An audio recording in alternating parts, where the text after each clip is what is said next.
Welcome to Channel Security Secrets. I'm Lou Raban. On this show, we expose the untold secrets and critical insights from the people shaping the future of cybersecurity sales in the Trusted Advisor channel. If you're looking to up your game around selling security, stick around.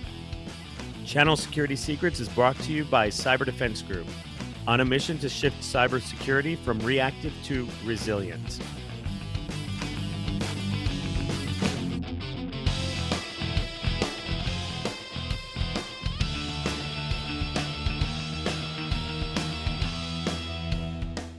I'm really looking forward to our guest today. He's a technology leader, keynote speaker, podcast host, and best-selling author. He's the author of the best-selling book, You Are Enough, host of the Council Culture podcast, ranked in the top 1% globally. He built a channel advisory firm that empowers suppliers to boost visibility and drive growth. He's the founder and CEO of the Channel Standard. Eric Brooker, welcome to the show. Good to be here. I always love conversations with you. So excited about the conversation today. Yes. Likewise. And, just to jump into it, tell us, Eric, you've got a storied background, obviously, and we're going to go through some of the things you've done in the past, but what can you tell our listeners the biggest secret to your successes in the channel?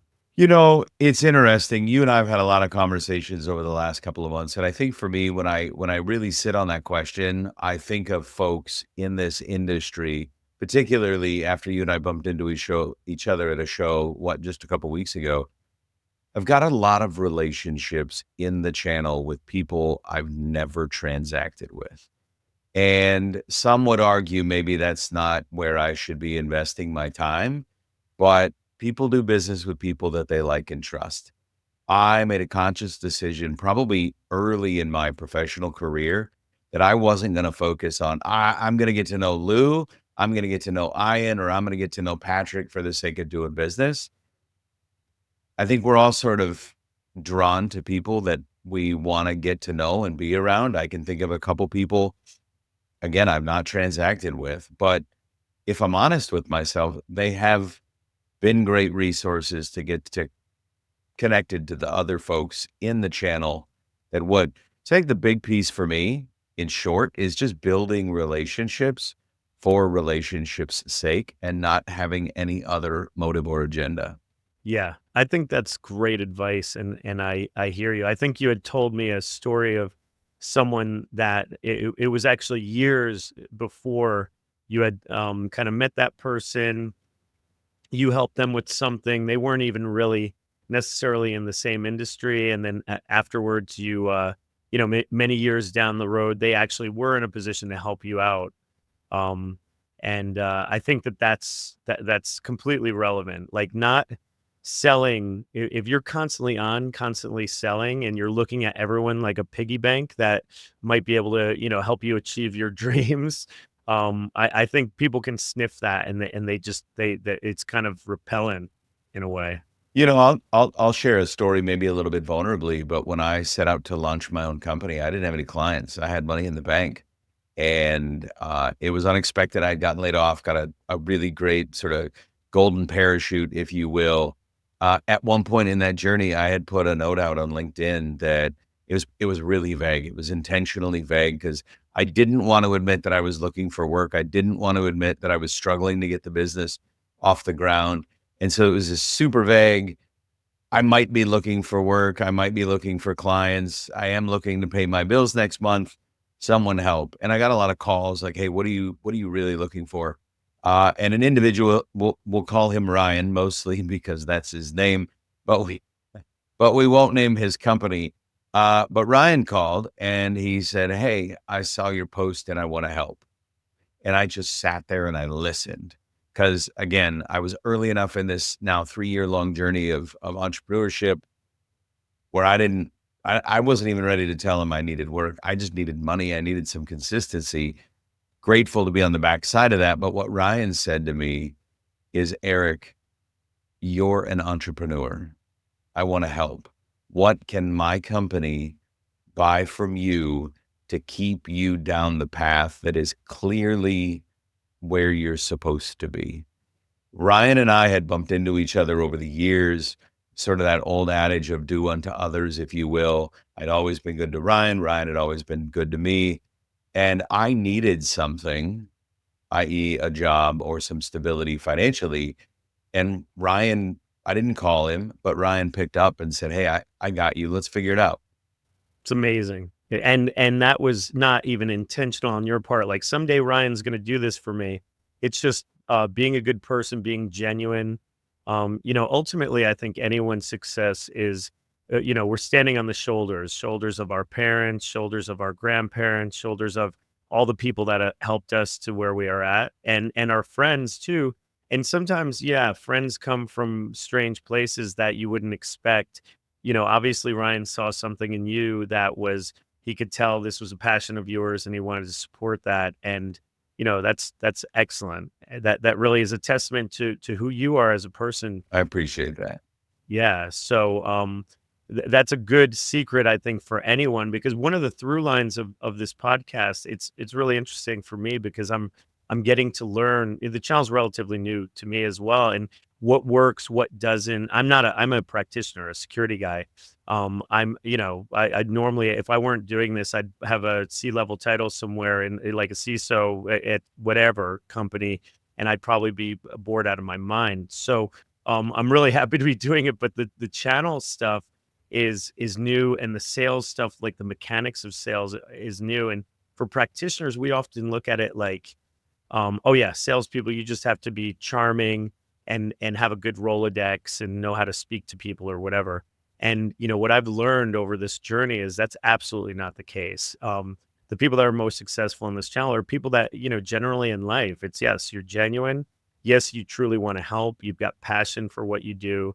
And you've got integrity too. So I think non-transactional sellers are the ones that, especially in this channel, because this channel is about relationships. Everything's about relationships, but to your point of what your secret is, being a person in this channel with relationships, that's something that it's such a small world too. There's currency there. Yeah. Yeah, I agree. It's interesting, the consulting practice that I have now and has been around for 3 years, I've never thought of it this way.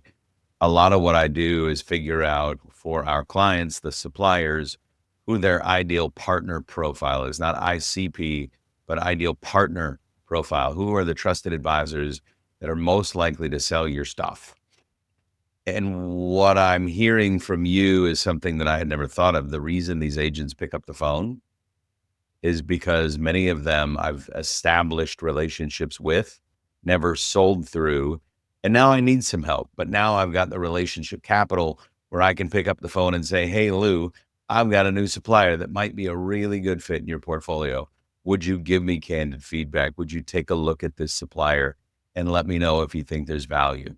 Big time. We actually we call that an ITAP, ideal trusted advisor profile. So not ICP, but ITAP.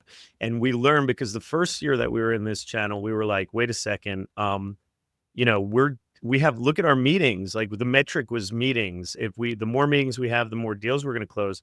And that wasn't correlating. We're like, wait a second, we've had 30 meetings this month or something, or and maybe we've had one deal come out of that. Wait a sec, we need to really dial in here. And we found, there's trusted advisors that all they want, they're like, give us a quote. Immediately we say no. You want a quote, you don't want us to speak to your customer. I get it that a lot of the customers don't want to have endless meetings with endless suppliers, but especially for what we're offering, they need to understand more than it's not going to come across at black and white on a piece of paper. Plus we understand that that's if we don't establish at least some connection with the customer, there's a low likelihood that that's going to really go anywhere. And then also really what I think the trusted advisors are doing in that circumstance is it's three quoting, right? They're like, okay, we need another quote. Let's just go to these guys. And so we've turned that down. That puts you, we have a scoring system and you get points off immediately if that's how we're transacting with you. Or, we've learned that some of these trusted advisors don't have personal relationships with their customers. They're in the Rolodex, right? But to your point, they have not established a relationship with them. Again, very transactional. So they're like, oh yeah, we sold them something. We're going to try to sell them something else.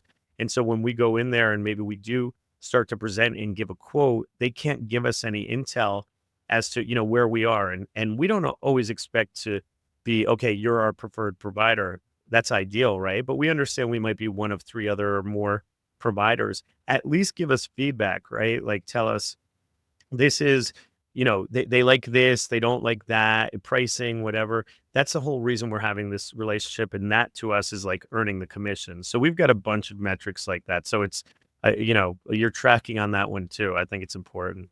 I love it. So what about security? Do you have any thoughts about how security is evolving and being sold in the channel? So when I started in the channel, there were about 50 suppliers. I spoke to a TSD the other day.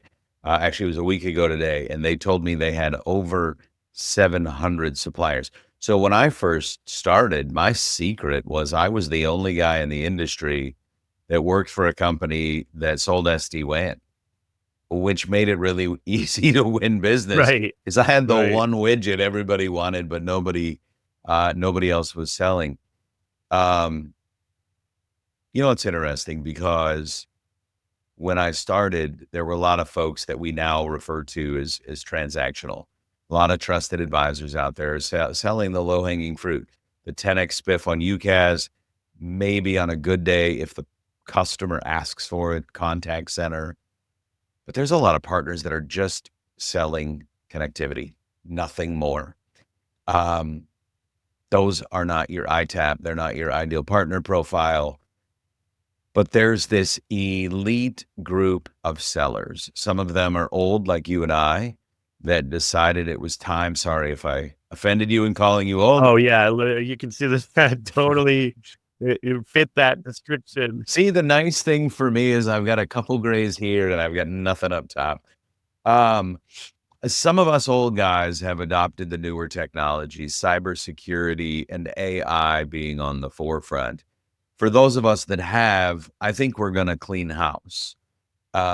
This is a conversation that MSPs have had for many, many years before the channel started having the conversation. But we're reaching this pivotal spot in the evolution of the channel where MSPs are now becoming agents and selling connectivity and contact center, and agents are now selling managed services, including but not limited to cybersecurity. My thesis is they're going to bump heads at some point, and the client ABC company is eventually going to say, well, wait, hold on a minute. I buy all of this as a service stuff from Eric and then Lou's over here doing my managed services, but they're both telling me they can do what the other does. I'm going to just work with Eric, or I'm just going to work with Lou. Cybersecurity is the linchpin in that conversation. Cybersecurity is the thing that keeps business owners up at night. Cybersecurity is the thing that, and I hate that old adage, but cybersecurity is the thing that keeps C-level executives up at night. Because if you look at some of the historically large breaches, I'm in Minneapolis, I immediately think of Target. People lost jobs. People forget about the millions of dollars, forget about the Hard loss. the hard stuff. Yeah. Or was it Cloudflare that had that days long outage a couple years ago that affected all the car dealerships across the country? If it wasn't Cloudflare, it was somebody else. I apologize. But the impact of not addressing cybersecurity as a C-level executive for the customer is their job, is the potential bankruptcy of their business. Cybersecurity is the hot talking point because everyone's arguing, well, Eric, sure, cybersecurity was, but now it's AI. No, because you can't have the AI conversation without having cybersecurity policies. Otherwise, you're just letting all your information, all your IP out into the public atmosphere. If you're General Mills or 3M or Best Buy, 3M's a great example. They have a cybersecurity AI policy. You can only use the AI platform that they programmed and built because it stays in the building. It stays in the 3M family. That's right.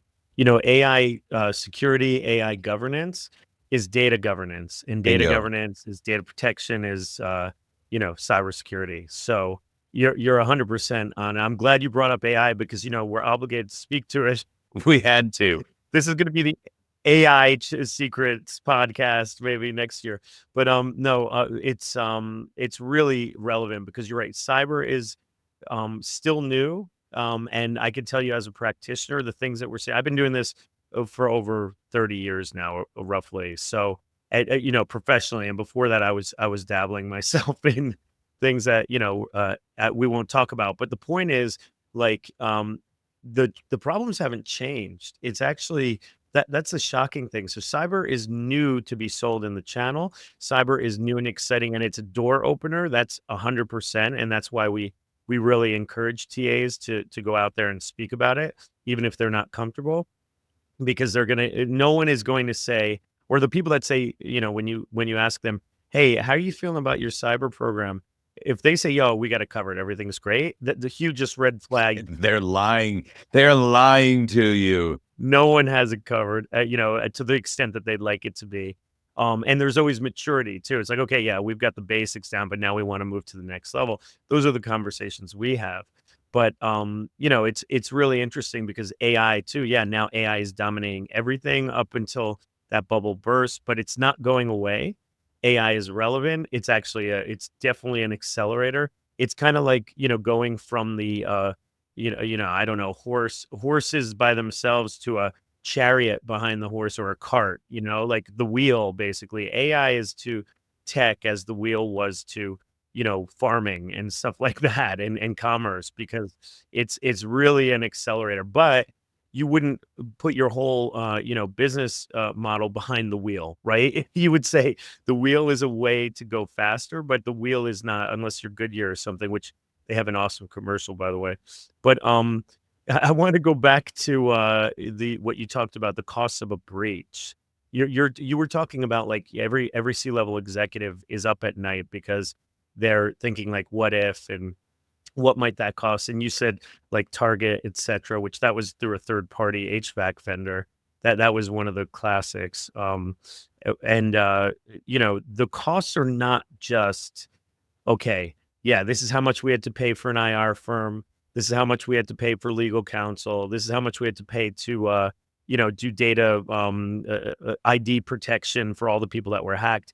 There's regulatory fines. All that stuff too is a hard cost. Here are the soft costs. And again, this is what I've learned as a business owner now running a sales organization. What about your pipeline? Like, when the minute you give pipeline is so precious, right? And the minute you start to give an excuse to those prospects to go to your competitor, or for your competitor to have a reason to drive them away from you to them, that's what breaches are. There's a number of soft costs that you can't. Productivity, it's a 3 to 5 year cost, if not longer. Yeah, because the pipeline dries up, and then your salespeople, some of your top salespeople are under the gun, they're under pressure, and they ultimately decide to leave the business. I mean, I think of it like we're going through, I don't know when this will air, but at the present moment, we're sitting through a government shutdown, and TSA and air traffic control are somehow deemed non-essential. So these are folks that for the foreseeable future are going to come to work and not get they will at some point get back pay, but some of them woke up 2 weeks ago and said, "Hey, if we go to a government shutdown, I'm gonna leave." And certainly you've got folks in the field that you can replace, but you've got folks at the top that are living paycheck to paycheck that say, I don't wanna live through another government shutdown. I don't know how long this is gonna be. We can't afford to go 4 months without. So people are going to leave. So yeah, to your point, the soft costs are astronomical and often not judged in Yeah. advance. Yeah. Shameless plug here. We have a calculator that we post, and I'll, like, what are the real costs of a breach? And it does it even only over 2 years, I think. And that's just an idea, but it tracks. We've done a bunch of research and stuff. So yeah, the things like pipeline, the things like productivity, the things like additional investment in IT, the things like your cyber insurance premium, if you even had one, and if you can even get another policy, though that's going to go through the roof, just like if you had, made a claim on homeowners or auto, etc. So, and they're getting much harder. It's interesting because with cyber insurance, we're seeing some of these policies were written like 5 years ago, where it was like, fog a mirror, tell us or whatever, we'll pay like this multi-million-dollar policy. I've still seen those because we do, breach response as well. So I've seen those, but they get paid. It's pretty shocking. But now the insurers have, the carriers have gotten really smart to all this, and they're like, here, the terms and conditions are like, if you give them any reason not to pay that claim, which in a security program, it's just one person reusing a password across multiple sites or something like that, they're going to say, sorry, you didn't have a reasonable security program in place, and we're not going to pay that claim. So those are all the soft costs. So it's kind of a tangent, but I think hopefully for people listening, these are the reasons that when you're having these conversations with your prospects or with your customers, and they're like, why should I even consider spending more on cybersecurity? These are the things, kind of answers you can give to them, or even just questions. Are you comfortable if something bad were to happen? Do you know all the costs that would be associated? So I think the real value as I see it that you guys bring as a business is if I'm an advisor, there's a good likelihood that I don't know the first thing about cybersecurity. So while the TSD may have given me a couple questions to ask on a spreadsheet, to identify a cybersecurity opportunity, I know that those businesses, the TSDs, are often constrained. They've only got so many engineers. Where you are, as I understand it, a supplier that I can leverage to help me design and put together a cybersecurity uh, tool belt, if you will, to deliver to that end user customer. So I think there's a ton of value in what you guys are doing right now. Appreciate that. Yeah, that's what we're here for. We say to the TAs, it's okay to say I don't know. It's okay to not, you can start that conversation, and if it starts to get technical, you say, well, let me bring in, a supplier like us, CDG. The team will come in, and then we'll start to. We're also asking why, and a lot of these podcast episodes, there's repetitive things. One of them is, don't just take the when do you want a pen test? You want an assessment? Like, why? Because those things are just the beginning of what a full program looks like. And the only way to protect, a company these days is to really have a full program that is like lather, rinse, repeat. Is something that is repeatable, something that is able to be documented, and it doesn't matter about the tools. That's a real misconception that there's a lot of money in sales and marketing, right, to be thrown at people about the silver bullet approach for cyber. The real value is when you have a program, and it's also not just throwing a body at it either, which is what we see a lot of mid-market companies doing, and that's where we play mid-market and enterprise. Mid-market, they'll throw a body at it, say, okay, or a couple buys, or we've got two people, maybe they're half IT, half security. It's not enough, and it's not the right strategy. You really need to have a formal program. So yeah, we are here when the TAs want to reach out and speak security to their customers. What are some other challenges you're seeing? We talked about AI, we talked about cyber. What are some challenges that you've had to solve recently, or that you're seeing kind of coming down the pipe? Yeah, I think the biggest challenge for the channel is for so many of us, myself included, having owned an agency at one point, I went at it without a business plan. And I think right now we're seeing the evolution of the industry. Private equity came in. You sat in the same meeting I did now 2 weeks ago. They talked about more than $2 billion has been invested and the exponential growth that has happened. I think one of the biggest challenges right now is the big names in the industry, the Blue Waves, the Upstacks, the ARGs, Amplix, OneSource, some of those, they've got a business plan. They've got a business plan in part because most of them are backed by private equity or debt equity, so they have to have a plan. But then there's solopreneurs, guys like me, entrepreneurs, guys like you that are going at it without a plan. They're walking into an opportunity unprepared for the scale of the opportunity. I think of some friends of mine in the Pacific Northwest. All they do is sell connectivity. That's it. And yet they're walking through. I listen, the connectivity nowadays might be 10 or 15% of the overall spend.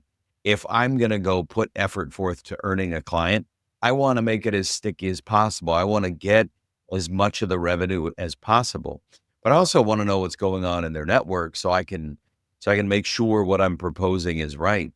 And so I think for us to be successful as an industry, and some of the TSDs are starting to do this, got to educate some, not all, of the advisors on how to build a scalable business. Because when I owned my own agency about 15 years ago, I was opportunistic. I'd call Fidelity National Title because I had done a big deal with them before, and I'd take my buddy Chuck to lunch and I'd sell him connectivity in the county that he was responsible for. But I didn't ask him for an introduction. I didn't have a business plan. I walked into an opportunity that was $1 million a month because they called me and asked if they could buy certain services. But I wasn't ready to have anything beyond the connect. That was just connectivity, $1 million a month in connectivity. So we've got to start really planning for our success. What are our goals? What are our objectives? What are the products that we're going to bring into every single client in 2026? Are we going to have the AI conversation? Are we going to have the cybersecurity conversation?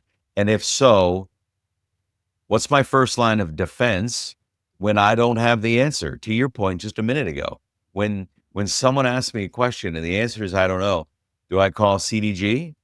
Do I pick up the phone and call the TSD? At what point do I say, the TSD knows a little, or maybe they know a lot, but they don't have the resources. Getting them now is booked out as weeks in advance. I want to close the deal.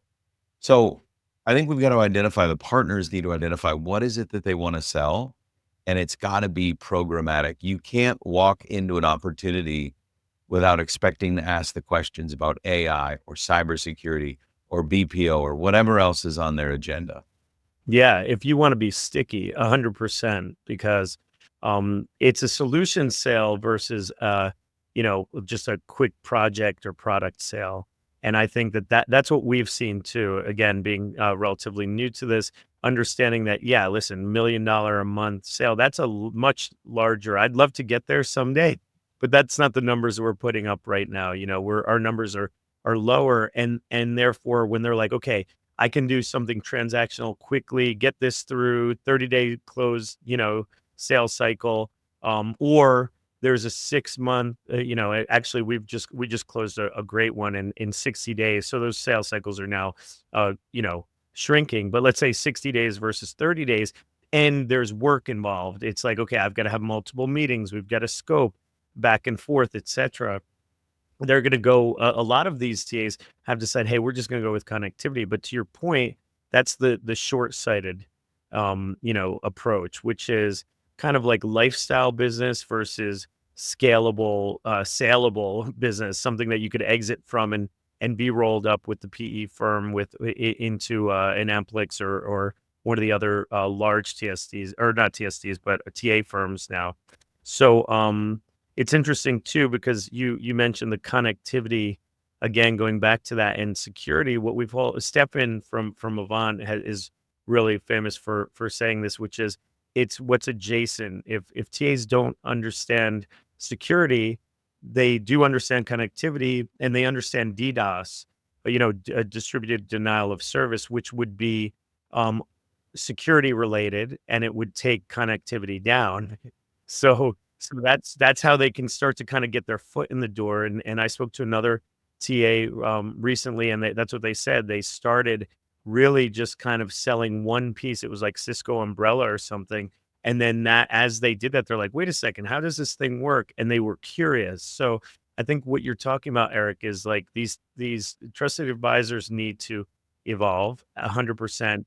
But they also need to be curious. It's like, listen, what line your pockets, especially as you get older. You see a lot of people that are, later in their careers, or they've already had their careers, and this is a way to make pocket change. Great, they're that's a lifestyle company for them, and if they're solopreneurs or whatever. But if they, for the ones that are hungry that want to grow, they gotta curiosity has to be one of their kind of driving principles. Yeah, I completely agree. And the opportunity has never been better, whether it's AI or cybersecurity. The opportunity at scale is never been better. And I don't know that it will get better. So when I started, back to our earlier conversation in this industry 25 years ago, about 17% of businesses made decisions, technology decisions through a channel. That number now, 25 years later, is somewhere between 76 and 82% of businesses are now making IT decisions through a channel. That means there's more buyers than there's ever been. That means with all of the sellers that are out there, all of the trusted advisors and some of the other channels, MSP, MSSP, and so forth, the opportunity at scale is is great. I mean, back in the day, I was selling UCaaS, but people had on-premise phone systems back then. There's still 40% of people still have on-premise phone systems. The opportunity is great. But the inverse of that is, and you may know the number, I don't. I would suspect it's in the low teens at best, have a cybersecurity position. Oh gosh. I mean, we actually we're doing a study. We started for the first time last year an annual study. I think that's a good question for our second annual study, which is going to be coming up. We just started speaking to the firm today about, or yesterday about what we're going to ask, and I like that. How many companies actually have a security program, like a true formal security program? I can tell you right now. I mean, if it's out, even outside, even inside the Fortune 500, like, that's an effective conversation. They're throwing the money at it and they have a program, but is it effective? You know, I can tell you right now, a lot of them, it's not, obviously. That's why they're in the news. But mid-market, you know, below the enterprise, it's probably a low teens already. Because again, they're just throwing a person or two at it. They've bought a bunch of tools. That's not a security program. And that's what we're helping with, you know, and that's what we're educating the channel with too, is that it's been a slog, you know, not gonna lie, to really help the TAs understand, and what's helping drive that is the customers, thankfully, because the customers are like, "Okay, you know, version 1 of this was we just need a bunch of tools," or whatever. Version 2 was, well, you know, our IT people can handle it, and then they learned that the IT people actually can't handle it when they're not dedicated to cyber. They're it's just kind of a bolt on. Then they said, "We'll get a vCISO version 3." Well, one person as a vCISO, or virtual chief information security officer, saying do this, do that, and then coming back, that's not effective either. So now our model is like version 4, you know, gen 4 of what security needs to be as an outsourced, when you look at it as an outsourced, you know, provider. And that is a program, a repeatable program that you can do. So the market's coming to that, but, you know, that's, peer-to-peer selling is what you're talking about, and that's the difference, and I think, where did you get those stats, by the way, the 70%? That came from a TSD national event. I believe it was last year. I can look that up and track that down for you though. That's awesome. I mean, I would love to, if you don't mind, I'm sure if it's published somewhere, but I wanna definitely have our marketing team understand that as well, because that's a big number to go from, like, you know, teens, 14, 20% to 75%, but we all know it. Tell me the last time anyone that you've spoken to as a salesperson has even opened a deal based on a cold call.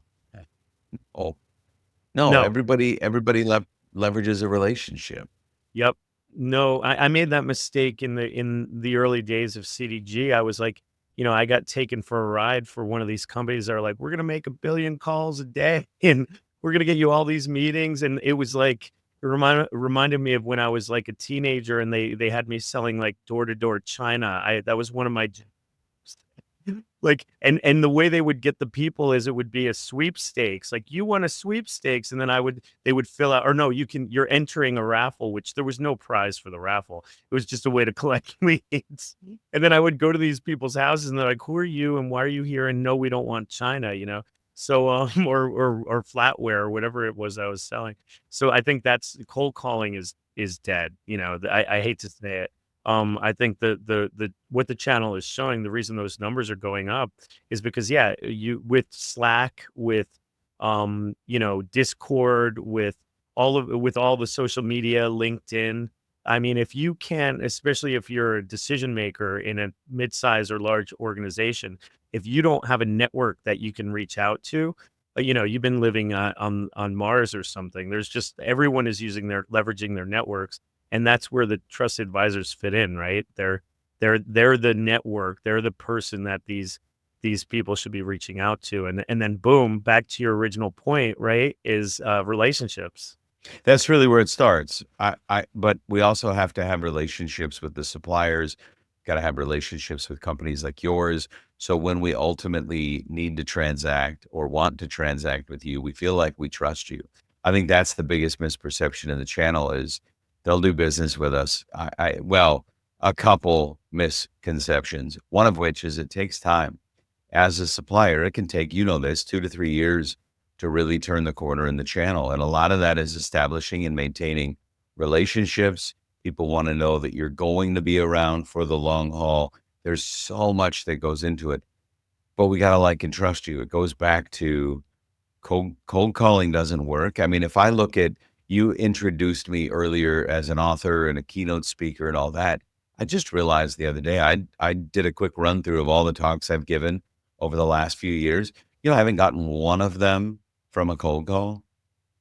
They've all come from people that I know, or for those that think LinkedIn is a waste of time, or from LinkedIn. I got one too this week from LinkedIn. Hey, I love what you're doing on LinkedIn. We'd love to hire you to come and speak for us.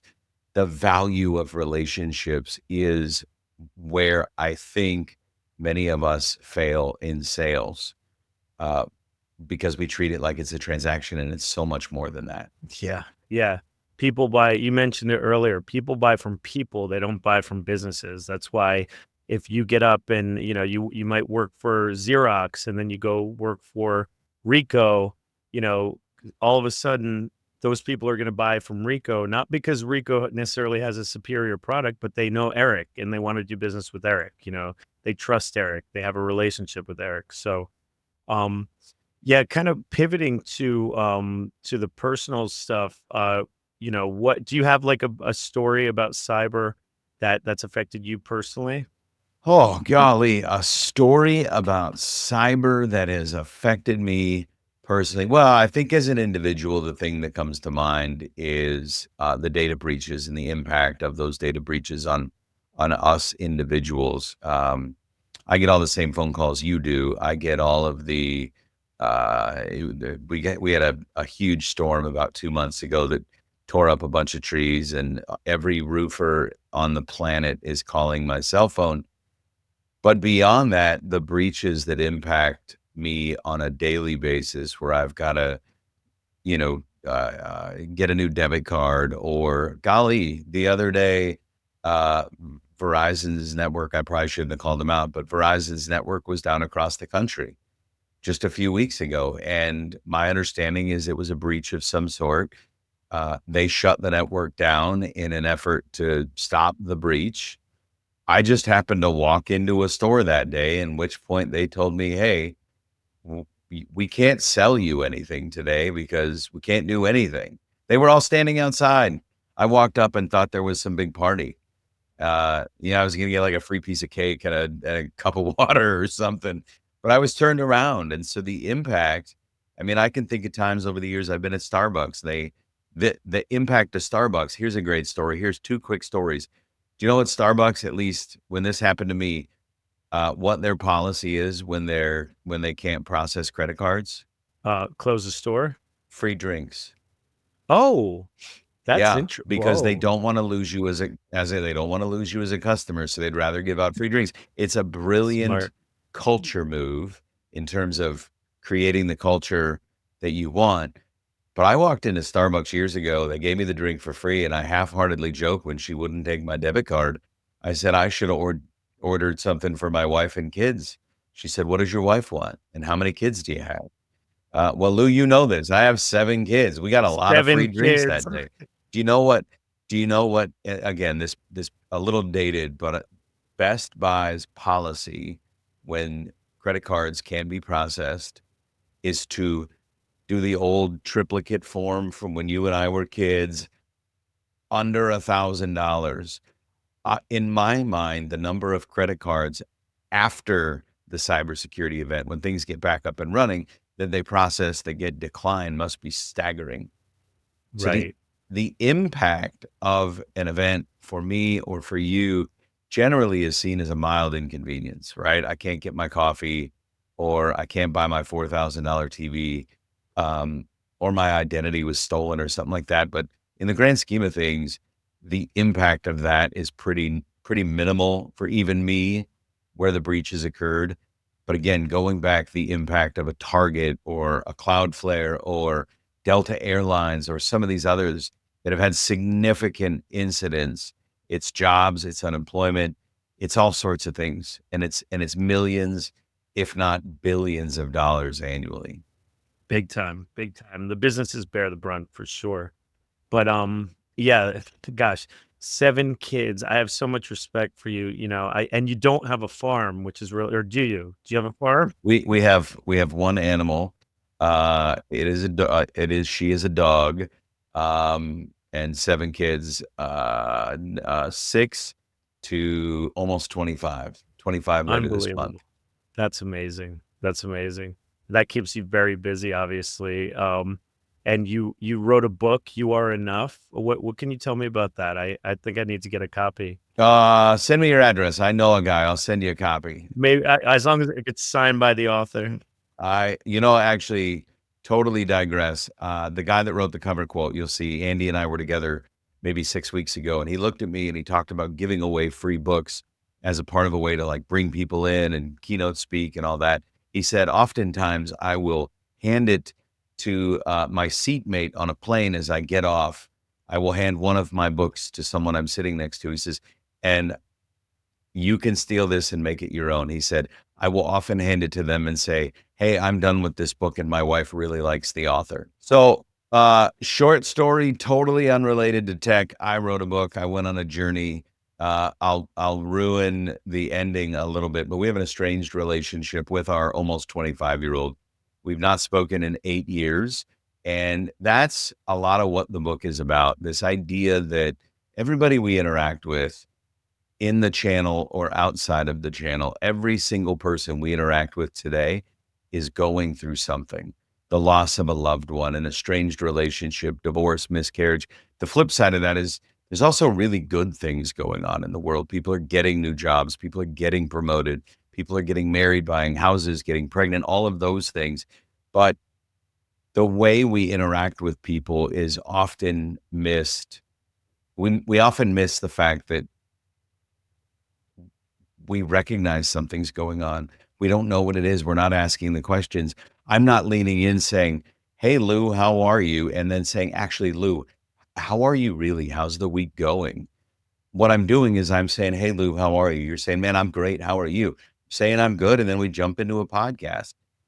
The barista at Starbucks, the person bagging our groceries at Target, the guy that cut us off, the woman at the restaurant that gave us a bun when we said no bun. Man, for all we know, her mom just died and she's got to go to work to pay rent. And we don't take the time to interact with people. So I share some of the highs and lows of not just my life, but people that I've interviewed on my podcast, people that I've met candidly through LinkedIn that have shared their stories with me. In fact, there's a story about a woman in the channel in the book as well, and how she met her husband. But it's been a great journey. I'm writing a second book. I just started. It'll be done.